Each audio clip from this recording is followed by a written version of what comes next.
Baik, presentasi akan dilanjutkan oleh kafilah nomor urut 2 dari Universitas Darussalam Gontor. Dan waktu dan tempat dipersilakan.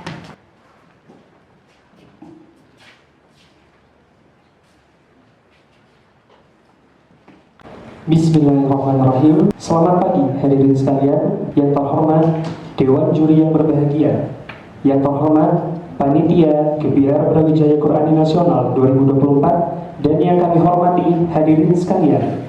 Assalamualaikum warahmatullahi wabarakatuh. Perkenalkan, Saya Muhammad Al-Faridzi. Saya Hujatul Islam. dan saya Aditya Rizky Pradana. Kami dari Universitas Darussalam Gontor.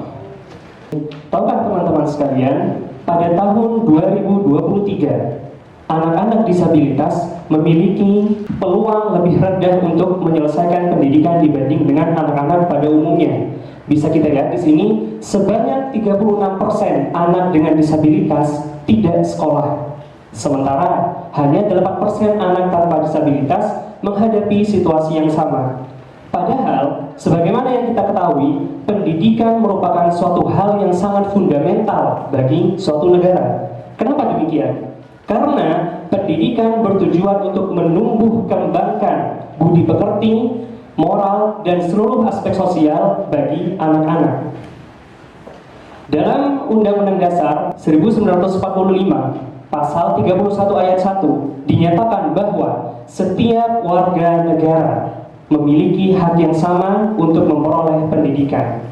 Anak-anak berkebutuhan khusus adalah anak-anak yang memiliki karakteristik berbeda dibanding dengan anak-anak pada umumnya. Mereka menunjukkan ketidakmampuan dalam memanajemen mental, fisik, maupun emosi.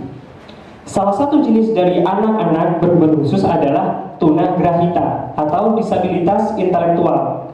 SLB Negeri Jenangan Ponorogo memiliki masalah yang sama. Sekolah ini memiliki program bagaimana menumbuhkan kemandirian pada siswa berkebutuhan khusus, yaitu bagaimana cara mereka menggosok gigi, mandi, dan melaksanakan kegiatan sehari-hari lainnya. Namun, permasalahannya di sini adalah programnya belum berjalan secara maksimal. Kenapa demikian? Karena kurangnya media pembelajaran, sehingga siswa atau anak-anak yang berkebutuhan khusus ini kurang antusias dalam mengikuti program kegiatan belajar mengajar. Berdasarkan latar belakang tersebut, maka kami mahasiswa Universitas Darussalam Gontor merancang sebuah gagasan kreatif berupa permainan inovatif yang bernama Tasbiki, tangga sosial bernilai Quran.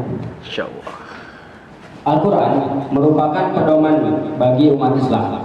Nilai-nilai sosial dalam Al-Quran tidak hanya menunjukkan atau menciptakan harmonisasi dalam kehidupan, tetapi juga menciptakan atau membentuk karakter individu yang berakhlak mulia.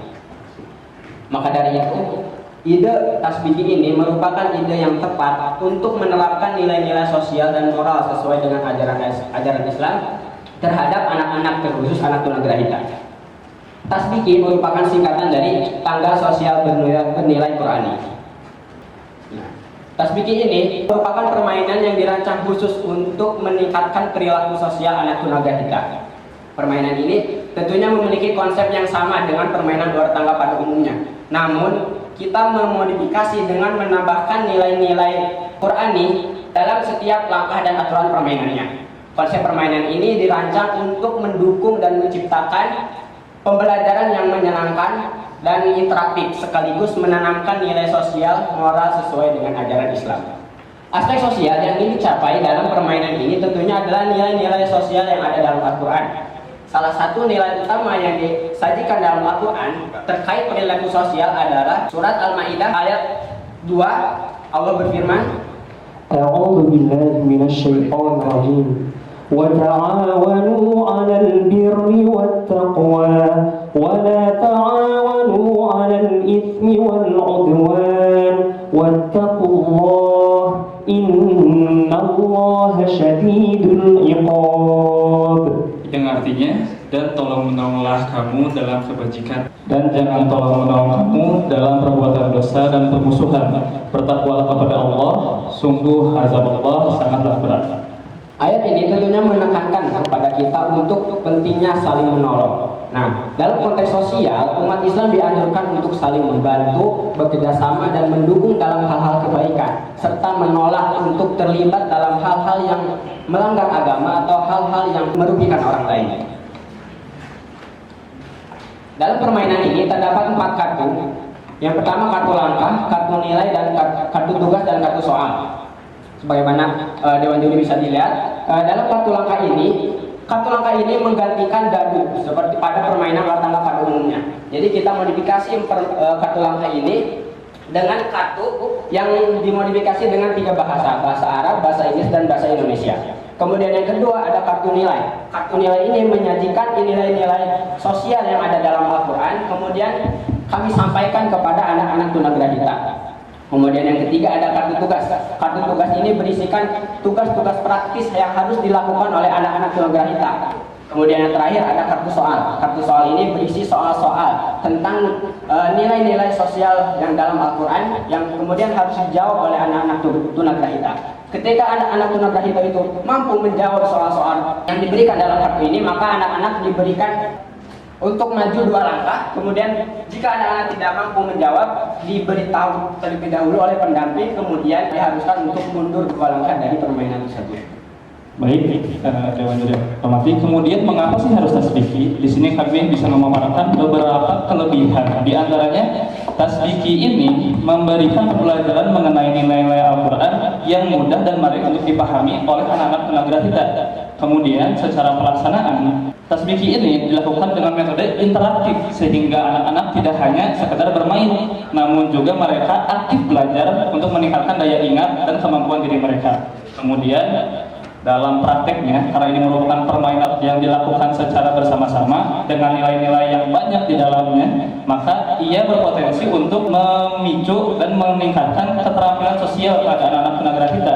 Dan dalam pembuatannya, kita merancang tasbiki ini dengan memperhatikan keterbatasan pada anak tunagrahita, sehingga kami menekankan pada aspek visualisasi yang jelas dengan bantuan verbal, sehingga ia menjadi sangat adaptif bagi anak-anak tunagrahita.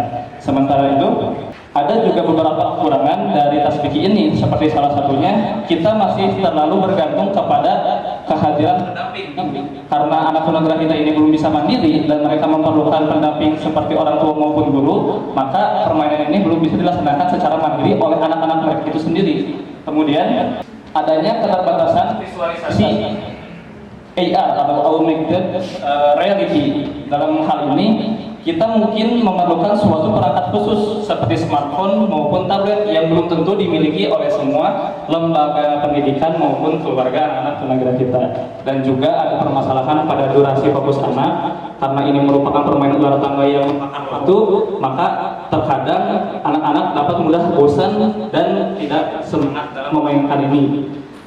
Kemudian beberapa waktu lalu kami telah melakukan uji coba di SLB Negeri Jenangan Ponorogo.